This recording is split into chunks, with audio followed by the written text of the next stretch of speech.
Hello guys, আমরা এসেছি বৈষ্ণোদেবীতে দ্বিতীয় সকালবেলায়। এখন আমরা যাচ্ছি ভৈরব বাবাতে। আমরা এই জায়গাতে ছিলাম দুর্গা ভবনে, এখন আমরা এখান দিয়ে যাচ্ছি। এখানে দেখুন কি সুন্দর ভিউ, ওয়েদারটাও অনেক ভালো আছে এখানে। আর এখানে অনেক ভালো জিনিস আছে। এখানে আমার মা সব ভিডিও করছে। এখানে ভালো জায়গা। এখানে দ্বিতীয় নম্বর দিনে আমরা এখন এই পাহাড়গুলোতে উঠবো। এই পাহাড়গুলোর মধ্যে আছে ভৈরব বাবা, তাই আমরা এখন রোপওয়ের জন্য হাঁটা শুরু করব। তাই এই দেখুন, এখানে আমরা হাঁটা শুরু করে দিয়েছি রোপওয়ের জন্য। এখানে আমরা হাঁটছি। ওটা রোপওয়েটা অনেক দূর, দূর নয়, অনেক কাছেই আছে। যাচ্ছি আমরা এখন এখান দিয়ে।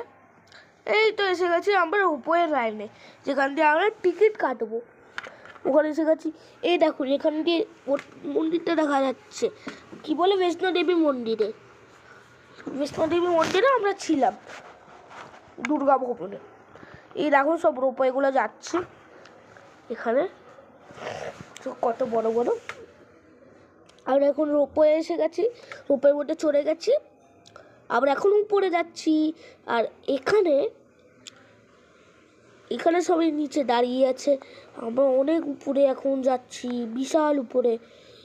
এখান দিয়ে দেখুন ভিউটা কত ভালো, কিন্তু এখানে বেশিরভাগ জঙ্গলই আছে।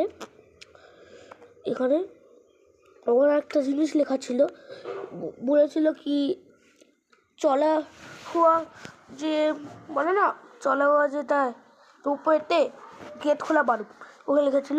এই তো আমরা এসে গেছি এখন উপরে। আমরা এখন উপরে এসে গেছি। ওখান দিয়ে রোপওয়ে থেকে নেমে গেছি আমরা এখন। এটা হলো ভিউ পয়েন্ট। আমরা ভিউ দেখছি এখন ভিউ পয়েন্ট থেকে। এবার আমরা যখন ভিউ দেখছি, এখন আমাদের ভিউ দেখা হয়ে গেছে। এখন আমরা এসেছি উপরে, সবার থেকে উপরে পাহাড়ের। ওই দেখুন পাহাড়গুলো কত নিচ্ছে আমাদের পাহাড় থেকে। আমরা এখন চলে এসেছিলাম বাবা কি বলে, হ্যাঁ, বাবা ভগ্ননাথের মন্দিরে। এখানে আমরা মাতা বৈষ্ণোদেবীর থেকে অনেক উপরে এসে গেছি। ওখানে অনেক নিচে মাতা বৈষ্ণোদেবীর মন্দির। আমরা অনেক উপরে আছি, বাবা ভৈরবনাথ থেকে অনেক উপরে। এবার এখানে আমি এখন আবার নিচে নামছি।